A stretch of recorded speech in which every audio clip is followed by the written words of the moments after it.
Hello everyone, welcome to BSP Pharmacy. I am Nikita Gupta, and as we started our subject Pharmacology, Unit 9th, Lecture number 1, Drugs Acting on the Kidney.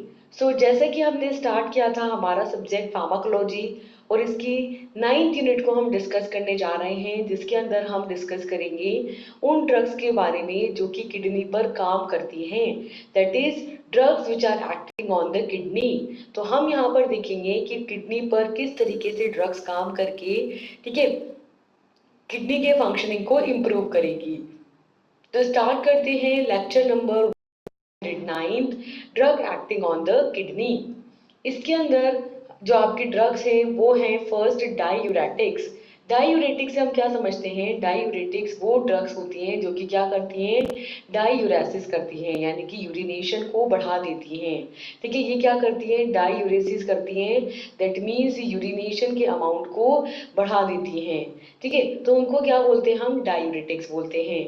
So diuretics are the drugs which cause a net loss of sodium and water in the urine। ठीक है, तो diuretics वो drug होते हैं जो कि urine के अंदर सोडियम और वाटर के नेट लॉस को बढ़ा देते हैं। ठीक है, उनको क्या बोलते हैं? डायूरेटिक्स।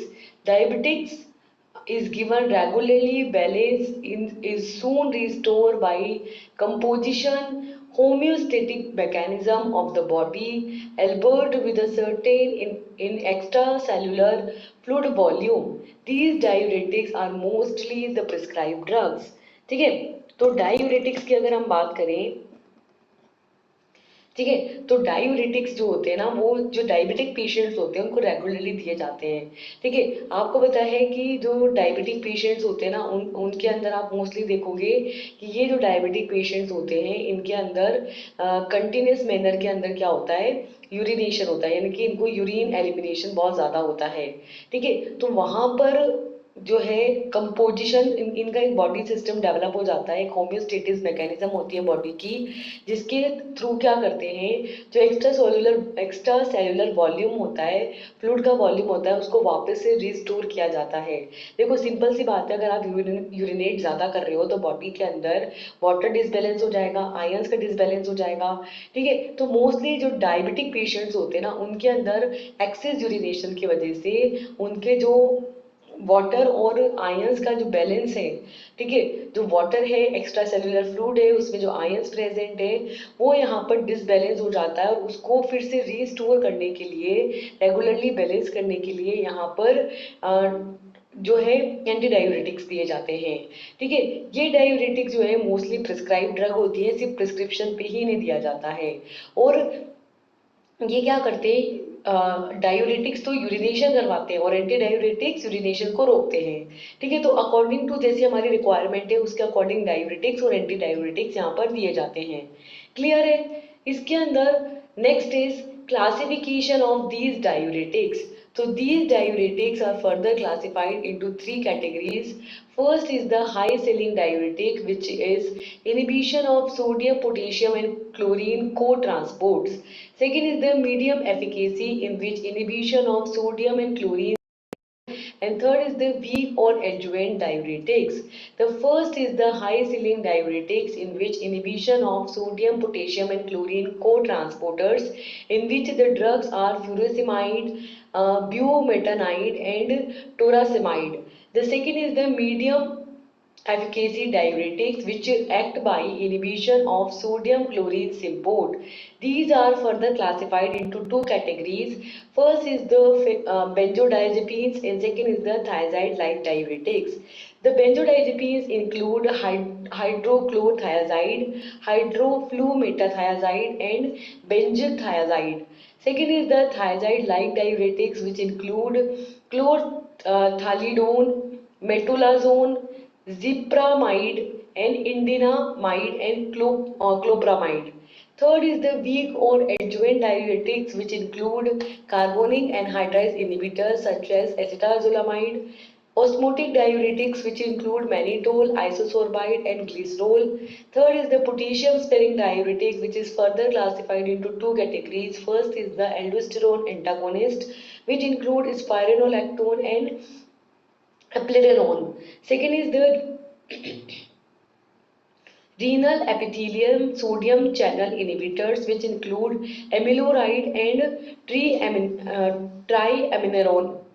ठीक है. Then the second is the antidiuretics, which oppose the diuresis. These are further classified into three categories. First is the antidiuretic hormone and its analog, which includes vasopressin, desmopressin, limiprazine and teliraprasine. Second is the antidiuretics, which include thiazides and amiloride. Third is the miscellaneous, which include carbamazepine, chlorpropamide and indomethacin. ठीक है. तो ये जो diuretics हैं इनको majorly तीन categories में divide किया गया है. फर्स्ट होते हैं आपके हाई सीलिंग डायूरेटिक्स, जो कि सोडियम, पोटेशियम और क्लोरीन को ट्रांसपोर्टर को इनहिबिट करके फंक्शन प्रोड्यूस करते हैं. इसके अंदर आपके ड्रग्स आएंगी सच एज फ्यूरोसेमाइड, ब्यूमेटानाइड और टोरसेमाइड. सेकेंड होता है आपकी मीडियम एफिकेसी डायूरेटिक्स, जो कि सोडियम और क्लोरीन सिम्प वाटर ट्रांसपोर्ट को इनहिबिट करके अपना फंक्शन प्रोड्यूस करते हैं. ध्यान रखो ये सिर्फ सोडियम और क्लोरीन पर ही काम करेंगे, पोटेशियम पे नहीं करेंगे. ठीक है. तो हाइपरकैलेमिया की कंडीशन में इन ड्रग्स को यहाँ पर नहीं देना है. ठीक है. इन्हें फर्दर दो कैटेगरीज में डिवाइड किया है. फर्स्ट है बेंजोथायाजाइड्स, जिसमें आपकी ड्रग्स आएंगी हाइड्रोक्लोरथायाजाइड, हाइड्रोफ्लूमेटाथायाजाइड और बेंजथायाजाइड. ये वो ड्रग्स होती है जिनके अंदर बेंजीन और थायाजाइड रिंग यहाँ पर प्रेजेंट होती हैं.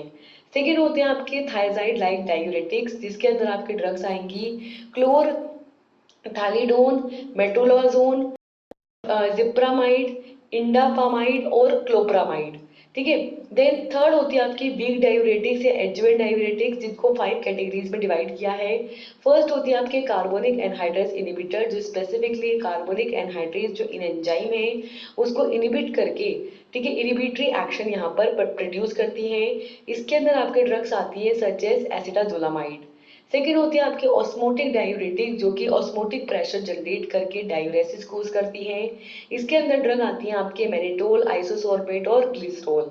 थर्ड होती है आपकी पोटेशियम स्पेयरिंग डायूरेटिक, जो कि पोटेशियम को स्पेयर कर लेती है, पोटेशियम को छुपा करके जो सोडियम और क्लोरीन है सिर्फ उसी को यहाँ पर एलिमिनेट करवाती है.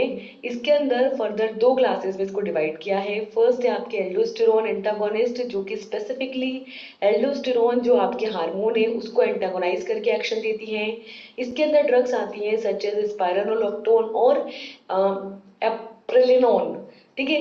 सेकेंड होते हैं renal epithelium sodium channel inhibitors, जो कि किडनी के अंदर जो सोडियम आयन चैनल्स हैं उनको इनहिबिट करके अपना फंक्शन प्रोड्यूस करती हैं. इसके अंदर आपके ड्रग आएंगे सच एज अमिलोराइड और ट्राइअमेरिन. ठीक है. देन सेकेंड होती है आपके एंटी डायूरेटिक्स. एंटी डायूरेटिक्स वो ड्रग्स होते हैं, वो एजेंट होते हैं जो कि इस डायूरेसिस को अपोज करते हैं. दैट मीन्स यूरिनेशन को नहीं होने देते हैं. जैसे जिनमें ज़्यादा एक्सेस अमाउंट में यूरिनेशन हो रहा होता है उसको रिड्यूस करने के लिए एंटी डायूरेटिक्स यहाँ पर दिए जाते हैं. इन्हें फर्दर 3 क्लासेस के अंदर डिवाइड किया गया है. फर्स्ट है आपके एंटी डायूरेटिक हार्मोन और उसके एनालॉग्स, जो कि एंटी डायूरेसिस कोज करते हैं. एंटी डायूरेटिक हार्मोन क्या है? ADH, that is anti diuretic hormone. ADH जिसे वेसोप्रेसर भी बोला जाता है. ठीक है. तो वेसोप्रेसर और इसके एनालॉग जैसे कि वेसोप्रेसिन, डेस्मोप्रेसिन, लाइमेप्रेसिन और टेलेरेप्रेसिन जो है यहाँ पर एंटी डायूरेटिक एक्शन प्रोड्यूस करते हैं. सेकेंड है आपके नेटी डायूरेटिक्स, जो कि नेटी डायूरेसिस के थ्रू अपना एंटी डायूरेटिक एक्शन प्रोड्यूस करते हैं. इसके अंदर आपके ड्रग्स आती है जैसे कि थायाजाइड्स और अमिलोराइड्स. थर्ड होते हैं आपके मिससेलेनियस ड्रग्स, जिसमें आएंगे आपके कार्बामाजेपिन, क्लोरप्रोपामाइड और इंडामिथासिन, जो कि एंटी डायूरेटिक एक्शन प्रोड्यूस करती हैं. ठीक है. तो ये बात हुई डायूरेटिक्स और एंटी डायूरेटिक ड्रग्स की. अब देखो कि ये कैसे फंक्शन करती हैं. So next is the pharmacological action of the diuretics. These act by diminishing the sodium reabsorption at different sites in the nephron and thereby increasing the urinary sodium and water losses. These diuretic drugs increase the urine output by the kidney. ठीक है. तो ये जो diuretic drugs होती हैं ये क्या करती है, नेफ्रॉन के डिफरेंट साइट्स पर सोडियम के रीअब्जॉर्प्शन डिमिनिश कर देती हैं और इस तरीके से सोडियम और वाटर का जो लॉस है वो इंक्रीज हो जाता है. यानी कि किडनी के थ्रू जो यूरिन है उसका आउटपुट यहाँ पर इंक्रीज हो जाता है. दैट मीन्स रीअब्जॉर्प्शन को इनहिबिट करके एक्सक्रीशन को यहाँ पर बढ़ाया जाता है. क्लियर है ये बात? नेक्स्ट इसके अंदर जो आपकी ड्रग आती है वो है फ्यूरोसेमाइड। फ्यूरोसेमाइड की अगर हम बात करें तो this furosemide is a loop diuretic, diabetic नहीं diuretic, diuretic medication which is used to treat fluid which is built up due to the heart, kidney failure, kidney disease and liver scarring. It can be taken by the injection into the veins and by the mouth. ठीक है, तो ये जो फ्यूरोसेमाइड्स हैं ये आपके loop diuretic medication होती है जो कि आपके फ्लूइड को फिर से बिल्डअप करने के अंदर यूज की जाती है। ठीक है, ये क्या करती है, फ्लूइड को फिर से बिल्ड करती है। और किडनी डिजीज की कंडीशन में, लिवर में अगर कोई स्कार्स हैं तो उस कंडीशन में, या किडनी के हार्ट के फेलियर कंडीशन में, ठीक है, जो फ्लूइड यहाँ पर बिल्डअप हो जाता है, फ्लूइड जो इकट्ठा हो जाता है उसको ट्रीट करने के लिए यहाँ पर डायूरेटिक्स की फॉर्म में फ्यूरोसेमाइड दी जाती है। ये जो फ्यूरोसेमाइड होता है इसको वेन्स में या फिर ओरली माउथ के थ्रू भी जो है यहाँ पर दिया जा सकता है, ओरली भी दिया जा सकता है और इंजेक्शन के थ्रू वेन्स में भी इसको इंसर्ट किया जा सकता है। ठीक है, इसकी जो डोज यहाँ पे दी जाती है वो है 20 to 80 mg once daily in the morning, and in the renal effect 200 mg hourly has been given by the IV और IM route। ठीक है, तो इसकी जो डोज होती है वो दी जाती है डेली मॉर्निंग में एक बार 20 से 80 mg तक दी जाती है। ठीक है, और रीनल इफेक्ट्स के अंदर इसको जब हम आईवी और आईएम रूट के थ्रू देते हैं तो हर एक घंटे में 200 mg यहाँ पर देते हैं जब हमें रीनल इफेक्ट चाहिए होता है, किडनी का इफेक्ट चाहिए होता है। ठीक है, तो वहां पर फ्यूरोसेमाइड का डोज जो है ज्यादा रहता है। क्लियर है? नेक्स्ट है इसके इंडिकेशंस एंड कॉन्ट्राइंडिकेशंस। इंडिकेशंस का मतलब होता है इसके यूजेस या इसके एप्लीकेशंस, तो किन पर्टिकुलर कंडीशंस में इनको दिया जाएगा। फर्स्ट है when the volume is overloaded और oedema. Second is congestive heart failure exacerbation. Third is the liver failure. Fourth is the renal failure and fifth is the nephrotic syndrome. ठीक है, तो ये वो 5 कंडीशंस हैं जिसके अंदर आपके डायूरेटिक्स दिए जाते हैं। कि पहली कंडीशन है कि अगर आपकी बॉडी में वॉल्यूम जो है वो ओवरलोड हो गया है, अगर आप बहुत ओवर बॉडी में वॉल्यूम बहुत ज़्यादा बढ़ गया है तो हमें उसको एलिमिनेट करने की ज़रूरत है, तो उसके लिए हम यहाँ पे डायूरेटिक्स देंगे। सेकेंड, अडीमा यानी बॉडी में पानी भर जाने की वजह से स्वेलिंग आ गई है, फूल के मोटा कुप्पे जैसा हो गया है ना, तो एडीमा हो गया है यानी कि स्वेलिंग हो गई है, पानी भर गया है, तो उस पानी को निकालने एक्सक्रीट करने के लिए भी डायूरेटिक्स देंगे। सेकेंड, कंजेस्टिव हार्ट फेलियर यानी कि सीएचएफ, जब यहाँ पर कंडीशन है, सीएचएफ की कंडीशन है, कंजेस्टिव हार्ट फेलियर कंडीशन है, तब यहाँ पर फ्लूइड जो है आपके ब्लड वॉल्यूम इंक्रीज हो जाने की कंडीशन में भी हम यहाँ पे डायूरेटिक्स देते हैं।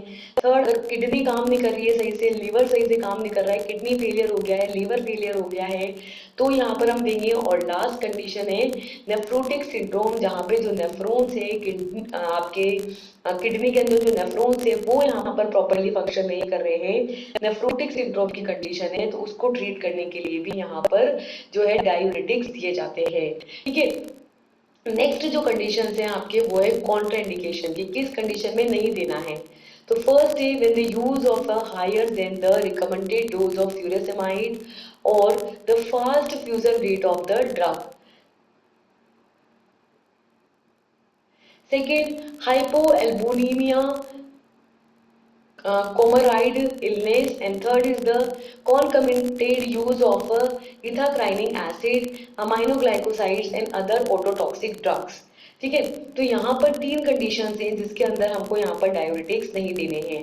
कौन कौन सी कंडीशन है कि पहला, अगर आपने जितनी डोज यहाँ पर देनी चाहिए थी फ्यूरोसेमाइड की, जो रिकमेंडेड डोज थी उससे बहुत ज़्यादा अगर आपने गलती से यहाँ पर डोज दे दी है या फिर बहुत ही हायर इन्फ्यूजन रेट के साथ उसको इंट्रोड्यूस करा दिया है, तो यहाँ पर आपको डायूरेटिक्स आप वहां पर नहीं दोगे, क्योंकि ऑलरेडी फ्यूरोसेमाइड का हायर एक्शन यहाँ पर देखने को मिल रहा है।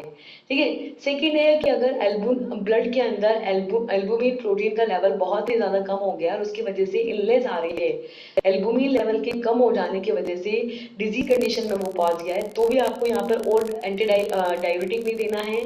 थर्ड है, अगर आप यहाँ पर साथ में इथाक्राइनिक एसिड, अमीनोग्लाइकोसाइड या कोई और ऑटोटॉक्सिक ड्रग दे रहे हो तो उसके साथ में आपको यहाँ पर फ्यूरोसेमाइड या कोई भी डायूरेटिक ड्रग नहीं देनी है। ठीक है, सेकेंड आते हैं आपके एंटी डायूरेटिक ड्रग, जो कि क्या करेंगे, डायूरेसिस को अपोज करेंगे, यानी कि यूरिनेशन को होने से रोकेंगे। ठीक है, इसके अंदर जो आपकी ड्रग आती है वो है आपके डिफरेंट ड्रग, जैसे कि डेस्मोप्रेसिन।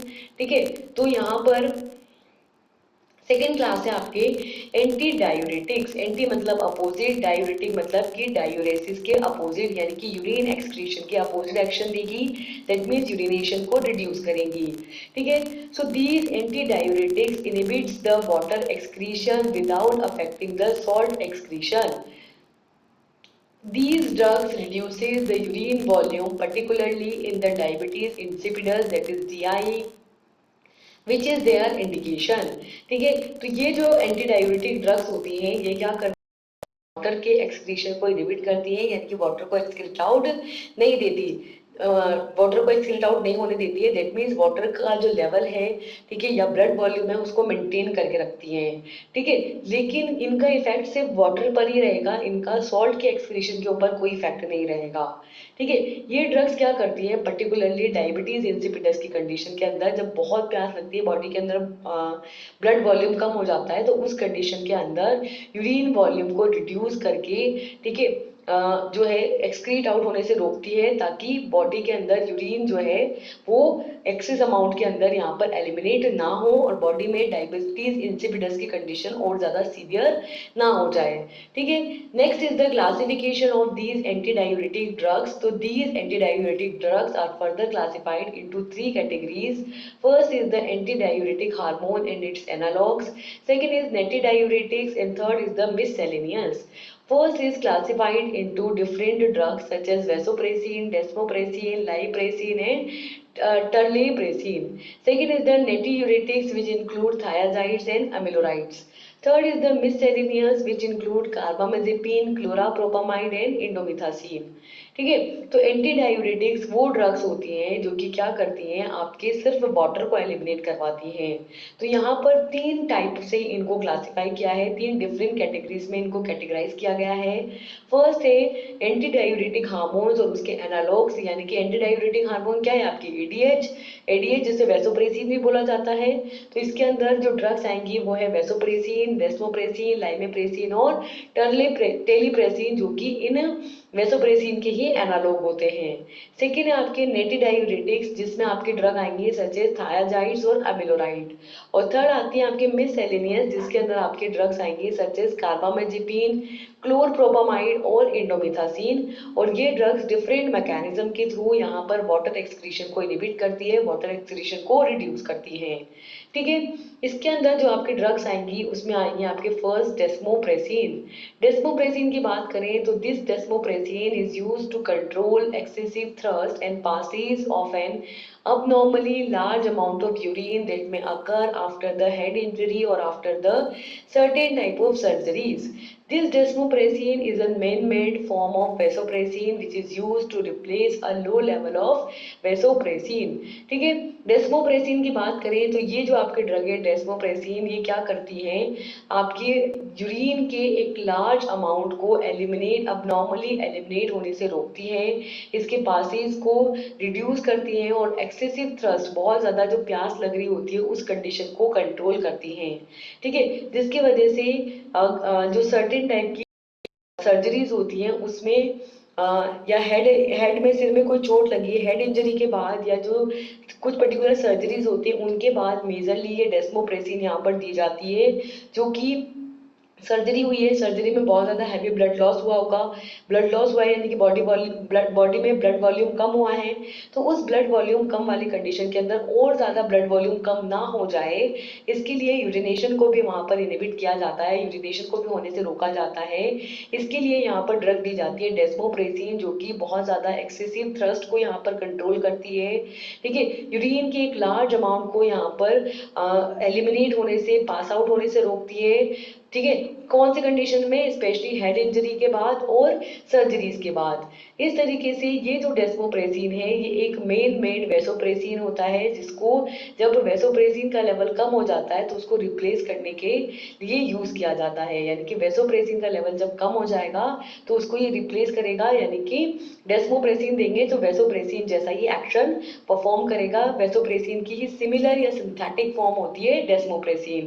ठीक है, नेक्स्ट बात करें इसके फार्माकोलॉजिकल एक्शन की, तो यहाँ पर desmopressin upon binding with the desmopressin to V2 receptors in the basolateral membrane of the cells of the distal tube and collecting ducts of the nephron, adenyl cyclase is stimulated. This resulting in intracellular cascade in collecting duct, leading to the increased rate of insertion of water channels, which is calling aquaporins into the luminal membrane and enhance the permeability of the membrane of to the water। ठीक है, तो यहाँ पर इसके pharmacological action की बात करें तो जब आप यहाँ पर डेस्मोप्रेसिन देंगे तो ये जो ड्रग है आपके डेस्मोप्रेसिन ये स्पेसिफिकली V2 रिसेप्टर्स पर बाइंड होकर के, जो कि कहाँ प्रेजेंट होते हैं, आपके नेफ्रॉन के डिस्टल ट्यूब्स की जो मेम्ब्रेन सेल्स हैं, बेसोलेटरल मेम्ब्रेन सेल्स हैं वहां पर, और कलेक्टिंग डक्ट्स के अंदर V2 रिसेप्टर्स प्रेजेंट होते हैं, जिनके ऊपर जाकर के ये ड्रग यहाँ पर बाइंड होती है और बाइंड होकर के